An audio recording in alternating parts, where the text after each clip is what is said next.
if you haven't guessed already, my special guest, who let me give you her magnificent title, is the Senior Director of Employee Relations and Career Development at Safe Horizon, which is the organization that we work for, which is the largest victim services agency in the country. And I said in the country. Yes, we are the New York City hotline for domestic violence and different types of victimization. And this young lady is a senior director in our HR department. So I want to bring on my sister, my beloved friend, colleague, Miss DJuana Boyd. How are you? Thank you so much, Minister Raquel. How are you doing? I am doing awesome. I am so glad to have you, DJuana. I affectionately call her D, okay? Everybody can't call her D. I call her D. And DJuana, I'm so happy that you are here with me, to be able for us to have, a real conversation about stuff that happens and people talk about. We work every day. Well, now right now, a lot of us, many of us, including you and myself, we're working remotely, right? And so, but we have issues that come up, and I know, DJuana, right? And I know that you see that every single day. You work in employee relations. You have to navigate with staff and supervisors and all kinds of stuff. And so, DJuana, before I get into the questions, why don't you tell the audience about a minute or so, what do you do as a senior director? Yes, thank you for that. And just before I even go on, I just want to say, Minister Raquel, that it's just such great things that you're doing. I'm honored and privileged to be a part of this. And I wanted to say, when I heard you earlier talk about a glory carrier, that's truly what you are. And I'm honored to say that I work with you and also go to church with you. And how many of y'all can be a witness in and out of the workplace of, not having your witness be compromised? So I truly can say that you are uncompromised in and out of church. So I just wanted to just say that and honor you that way. So, as far as me, yes, I am the Senior Director of Employee Relations and Career Development at Safe Horizon. And what that means is all of those critical conversations that need to be had when, folks are not up to par or carrying out their job responsibilities, if there's possibly someone getting written up or a verbal warning, or even, unfortunately, leading to separating from our organization, that goes through my team. And then the career development piece of my role is dealing with, you don't want to just stay where you are in a particular position. You want to have opportunities to move up. So that career development piece is looking for, opportunities. And we developed a learning leaders program where we are, honing the skills of leaders and figuring out ways that they can go to that next level. So it's the employee relations piece, as well as helping our brothers and sisters advance in the workplace. You have a large responsibility. Like you have to be graced to be able to deal with people and their issues and oh my gosh, written up, my goodness. And those challenges that we deal with in the marketplace. We have difficult, I know I had a situation where I had a supervisor who I absolutely thought was crazy. And if God didn't get me out of that job, I would have written up, okay? So, I just, so let me ask you a question. I'm gonna ask you a couple of questions. I'm talking. Let's get a little scenario here. Yes. Let's get a little scenario. So I got a little scenario here for you. So we got a little Janice and Jimmy, right? Both people of color, are at the water cooler. And Janice shares a recent incident that was a little sketchy, right? So she says her white manager starts yelling at her in the hallway about something with work. And Janice said, she was telling Jim, she was like, how embarrassed I was? She said, I really feel like my supervisor just does not like Black people, and I'm really tired of it. And I'm I don't know really what to do, and what, she's like, Jimmy, what should I do? What's my next step to deal with a boss that I think really treats me, in a way that's prejudiced and a racist? What would you say to that employee, D? That's such a loaded question. There's so many different ways that we can go with that. And, thank you for sharing this. But, I want to think about what are some of the kingdom principles that we can apply to this, right? Good. So, what does Yeah. the Bible say? When you have an ought against your brother and sister, what should you do? You should go directly to them and discuss that. Yeah. So I think a lot of times, and I've seen this over the course of my career, and especially in the capacity that I work right now, I've seen this countless times again. Instead of Janice going directly to her manager, she's going to talk to Jimmy. She's going to talk to DeWanna. She's going to talk to Sarah. She's going to talk to Amy about all of the situations. She's going to weigh in everybody's perspective. It becomes gossip. It becomes a bigger thing than what it needs Right. to be, rather than going directly to that individual. So my advice would be, if you have any situations or anything that's happening, you should go directly to them, Yeah. right? Oh, it sounds like Janice also thinks that there is some race implications Yeah. going on there, right? So there's something that might be racist that's happening. And I think there's a lot. As Black women, we go through a lot in the workplace, and I want to acknowledge that. So there's implicit bias where some people Good. have an aversion, Oh, good. to a certain type of group of people, or they also are prone to, being with a certain type of group, and it's unconscious. So I think that Okay. having that conversation, like I mentioned, the Bible says go to that person, but Yeah. having that conversation will allow them to possibly uncover some things that they might not even be uh, acknowledging that is actually occurring. It might be unconscious. So that implicit bias, having that direct conversation with asking them and saying, when you said X to me, this is how that made me feel. So Or, good. as a person of color, when you yelled at me in front of my colleagues, that was really demeaning. And I'm not sure if you would do that to your white counterparts. It's really being frank and having those open conversations, but on the one-on-one, right? Yeah. And really, it might be a possibility where you have the opportunity to educate. So you can educate this individual and talk about implicit bias. You can also talk about microaggressions that happen in the workplace, where people throw out these stereotypes constantly, and they So don't good.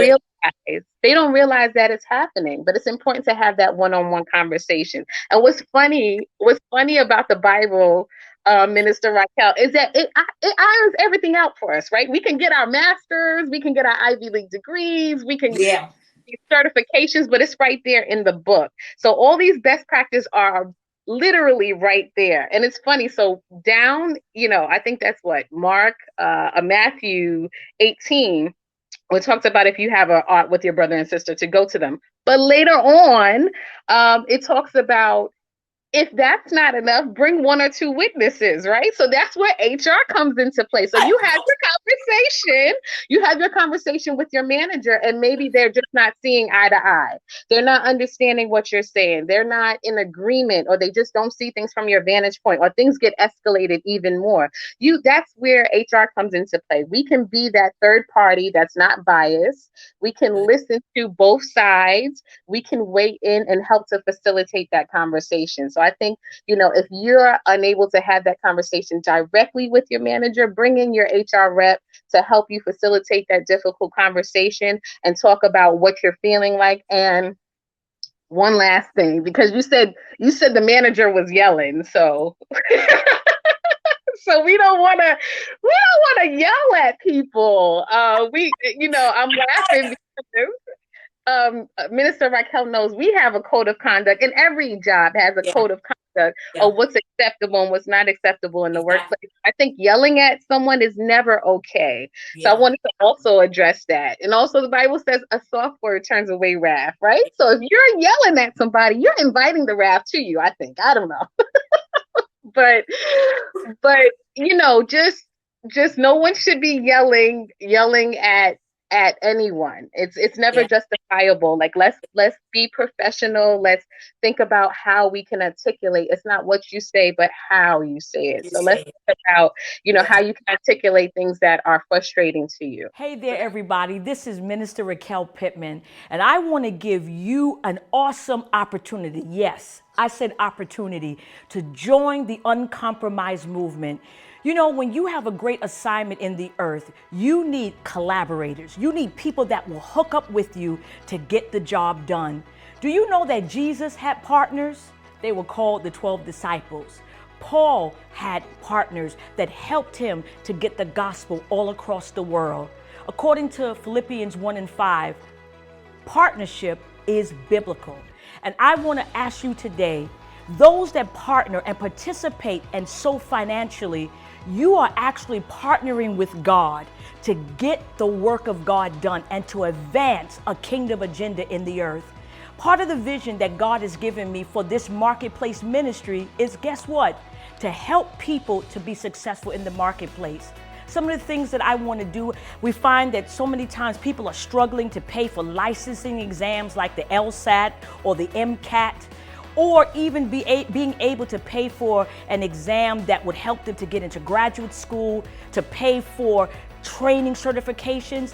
In this ministry, I want to be able to bless people so that they can do what God has called them to do, so that they can go back to school and it's not a struggle. But I need your help to get it done. And so I want to give you this opportunity to sow into the ministry of Uncompromised. You can do that by sowing a one-time gift at $Uncompromised for Cash App, or you can become a partner on a reoccurring basis at www.empoweredbythespiritministries.com. You help us to get this work done. Join us in building an uncompromised army in the earth. God bless you, and thank you for your seed. But D, the answer was amazing. You brought up so many great things. You brought up about implicit bias, how we don't even realize sometimes people of other races don't even realize they have biases towards, people of color, people that are different. That's right. And then I think also because you have some people on this that are watching that are not just employees, but they are managers and they're supervisors. So the fact that you even mentioned, DJuana, about how we talk to our staff, that's so key, because sometimes, we are supervisors, we're yelling in a way, and we're talking to our staff that is so belittling and so inappropriate.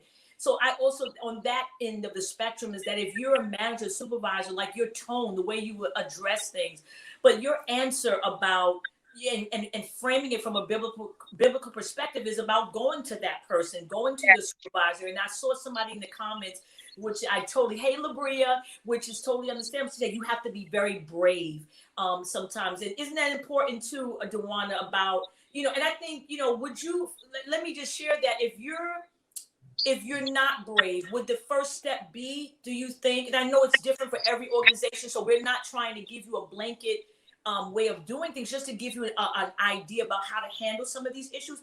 But DJuana, would you recommend, if somebody's uncomfortable or scared to go to their direct supervisor, what would be their next step from an HR perspective?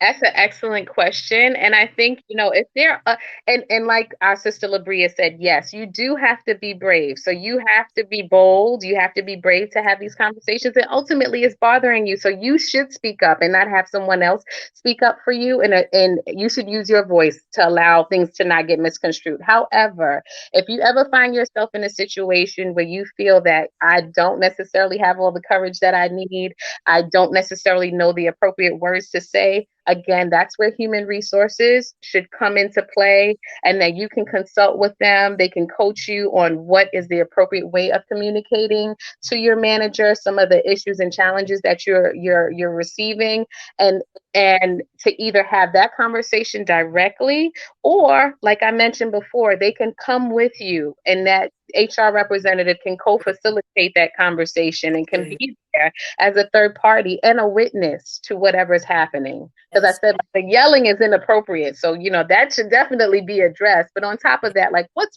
the underlying issues, and how can we address that? That is so rich. That is so rich. Thank you for that. And I hope that really helps somebody. And so I got another water cooler conversation that might happen. We're moving this along, but DJuana, so the next thing is kind of in line with it, but it's a little bit more, straight to the point, kind of ghetto, and we got to deal with this. I'm sorry to say that word. But somebody said, my supervisor is crazy, and I'm about to cuss her out.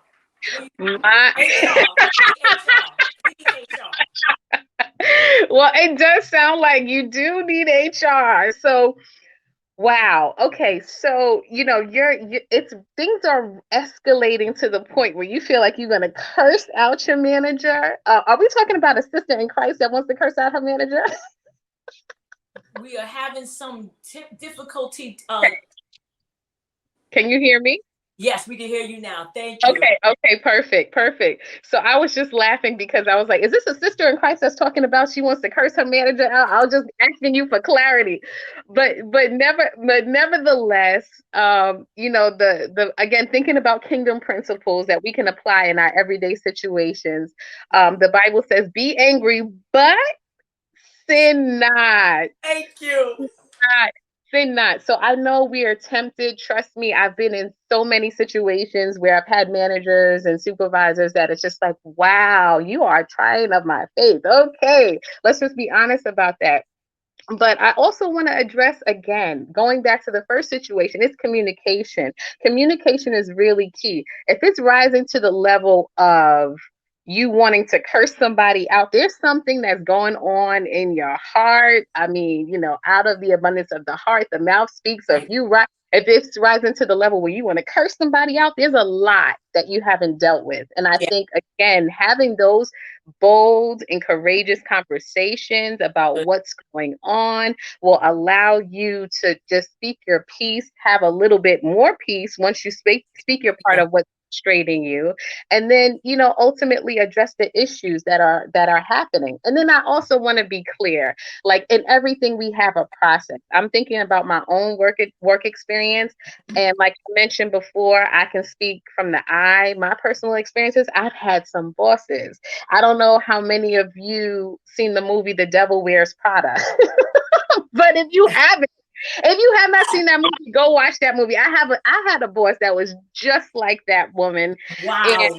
I mean, she wanted certain fonts and things to be color coordinated and indentations on her presentations.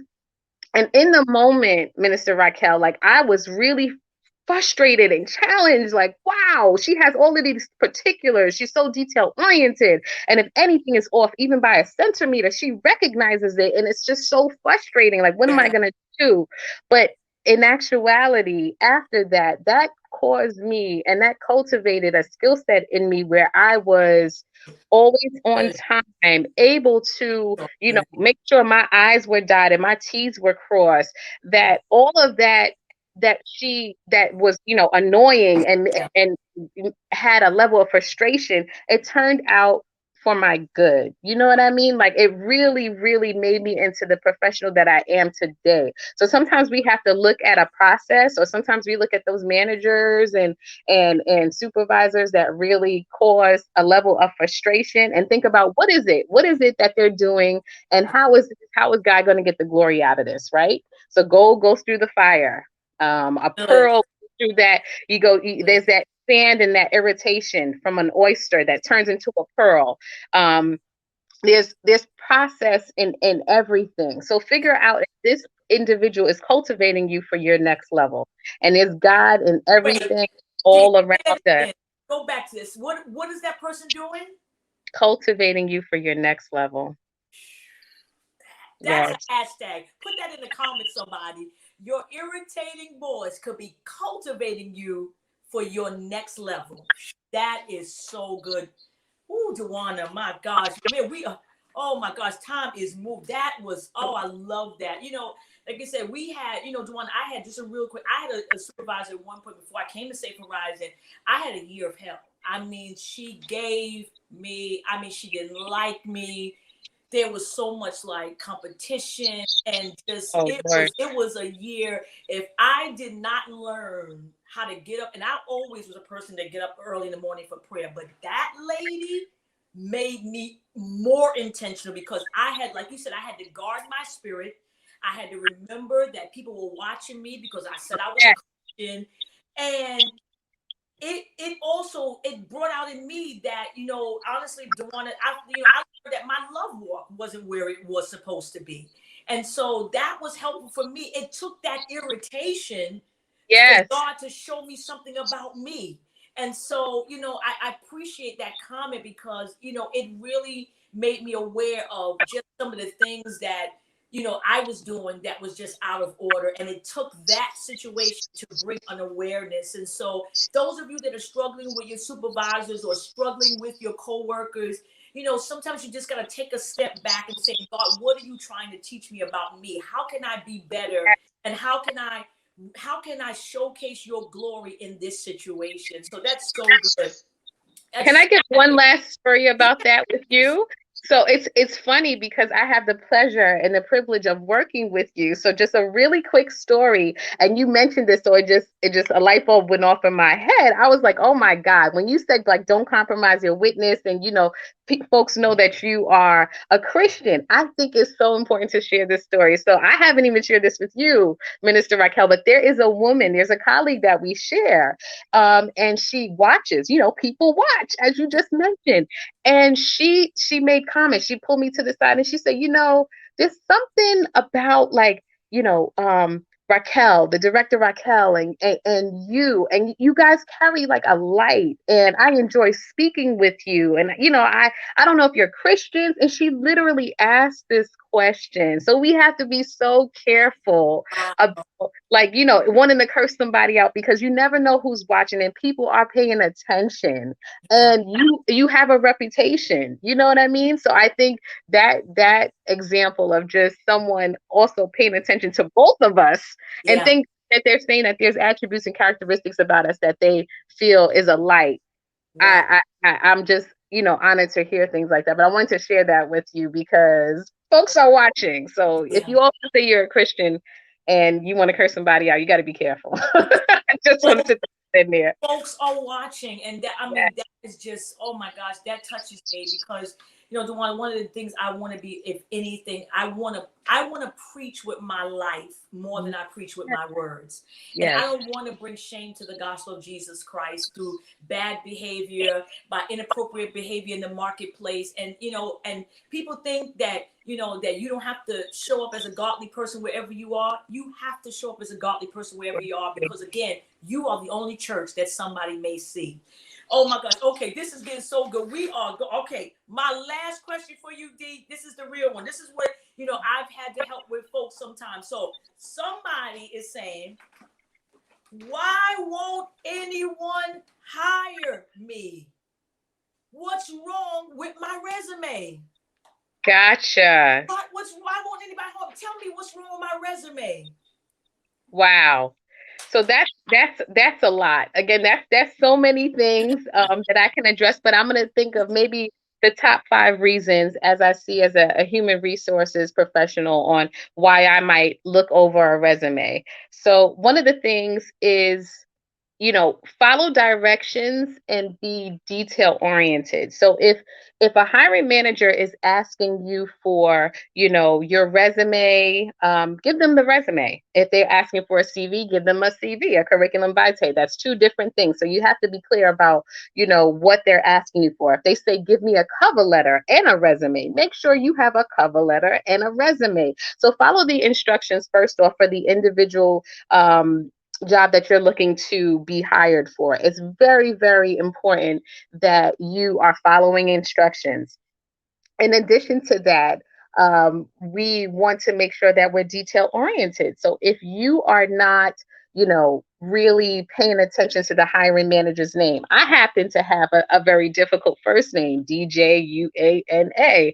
But also, if you don't take the time out to find out who is the hiring manager for a role, or you spell my name DIJ or DWA or DUA, I might look over that resume. If I have 200 or 300 people to review, I'm not necessarily going to I'm going to bypass the one that misspells my name and go to the person that does spell my name correctly. So pay attention to those details. Also, gaps of employment. So I know sometimes we have, internships that we do, or some of us are maybe having a baby like myself, or maybe you go back to school and there's a gap in employment, but really address those gaps in employment. Be able to speak to, what were you doing? If you've been out of the workplace for 2 to 3 years or a year, what were you doing in that time? Like, be able to show that how you were doing something productive during that time period. And then ultimately you want to tailor your job, your resume, to the job that you're applying for. So if specific skills that they're asking for within the job description, make sure you highlight those skills within your resume that you are the appropriate candidate for the role. So if they're looking for somebody that's detail oriented, that can work in a fast-paced environment, don't necessarily have those misspellings in your resume, because that's going to check you off right there. They're looking for somebody detail oriented, you making misspellings, it's not going to work out. Show how you worked in fast-paced organizations, growing organizations. Show the capacity in which you work and how you stood out in that. And there's so many other ways that we can make ourselves stand out, especially in this time period. There's virtual resumes, and there's a lot of other tips and tricks. But Mr. Raquel, you have my contact information should anybody need that advice. Well, I mean, DeJuana, I think it is so important, and this is why I, as much, I have, preaching and teaching. I think for us, it's so important for us to know the practical things that help us to get jobs, that help us, to promote ourselves, and to show our value, And let me ask you a quick resume question: Is it good for us to have, if we have years of experience, should we have 2 and 3 pages of a resume, or should we get someone to help us? And I mean, not my cousin that can't write. Yes. But a professional to show me how to tailor and cut down my resume. What are your recommendations as someone who sees thousands of resumes every year? Right. So my recommendation would be, again, someone in human resources is going to be looking through hundreds, if not thousands, of resumes. So as short and as concise and to the point as possible. So yes, you can have 2 to 3 pages for a resume, but if you're not applying for an executive level position, I wouldn't advise you put 2 to 3 pages of resume. So be mindful of what's really critical for the position that you're applying for. As I mentioned before, tailor it. You don't have to put every job, but really tailor it to this position. You can cut down some bullet points of responsibilities that you did in other roles, and really only put the responsibilities that coincide with the job that you're looking to have. So put those relevant responsibilities, cut it down as much as possible, because folks like myself, we are looking at 500 resumes a day. And we're and mistakes, misspellings, indentations that are off, and things that are not right. It's like I can't even describe it. It becomes like a red flashing light, and you can see it right away, and you just go on to the next one. So figure out ways that you can stand out and seek professional help. If all else fails, if you don't feel like you have that skill set, and that's totally fine, seek out professional help of individuals that can help you and that are able to make those revisions for you. Woo, that is so good. I mean, because resume writing has, definitely spent, and people struggle with writing, so I understand that. But I'm so thankful for you for just sharing such a breadth and wealth of knowledge and insight around these really, really important issues that come up at the water cooler. DeJuana, in these last few minutes, I can't resist this question, and I'm sure you'll be able to speak to it. But we've been working remotely, right? And it's a new way of us working. Many of us, like myself, what are some of the tools, or how would you help to manage, give the advice to someone who's struggling with, I'm trying to be at work on Zoom. I don't have enough internet. My children are home at school, and I'm trying to balance work now in a new way. I feel isolated being at home. What is some of the advice that you give to encourage a worker that's trying to, still produce, but yet they're dealing with this new world of remote working that we're living in? That's such a great question, and it is an entirely new world that we're living in, and because of that, folks need to be gracious unto themselves. Folks need to give themselves a break, right? We have, like, for instance, thank God my mother's here. She's taking care of Blake in the living room while I'm here. But if not, my dog is like a few feet away from me, but he could start barking at any moment. So we need to be gracious to ourselves, and we need to understand in that life happens, right? And be able to provide a level of forgiveness to yourself when these things happen, but also set yourself up for success. So don't do things at the last minute. Prepare for them. Make sure your internet connection. Talk to your internet carrier. Make sure you have that 4G or 5G connection. Talk to your manager. If you know you're having childcare issues, let them know ahead of time. Don't just, bring a crying baby with you to a meeting, but let them know that you're having some issues, and, maybe you'll be off camera. So I think, again, going back to the second question, communication is always key. If you're experiencing any challenges whatsoever, talk to your manager about it. And then ultimately, hopefully you work in a business or organization that's being gracious and understanding that this can be a really challenging time for everybody, and everyone's adapting. So, giving yourself that freedom to go with the flow, and again, to just grow. I mean, DJuana, woo, I'm going to have to bring you back. You are a breath of fresh air, and just the breadth and the depth of your answers has just been. Come on, could you do me a favor and give an applaud to my guest today, Thank you so Mrs. much. DJuana Boyd? She is the daughter-in-law of my pastor, Pastor John H. Boyd, and the wife of John. We still call him John. And we're just so happy for her and baby Blake, their new baby. And we just, DJuana, thank you so much for your gifting. And I love and appreciate you. And again, if you all are struggling in an area of HR, I believe DJuana will be such an asset to you. Inbox her on Facebook, and she'll contact you and offer, I guess, any kind of support or help that she can in her role. Again, she is not giving legal advice, but she can give you some kind of capacity to understand that maybe some of the next steps that you need to take on some of these issues, or maybe something else you're struggling with. So I'm so happy. Come on, let's give DJuana Boyd a hand clap. Thank you so much. I want to wish you a great rest of your day, and I love you so much. Until next time. Thank you so much. It was a pleasure to be here with everyone, and I hope this was a blessing. Thank you so much. It was. Thank you. Bye now. Take care.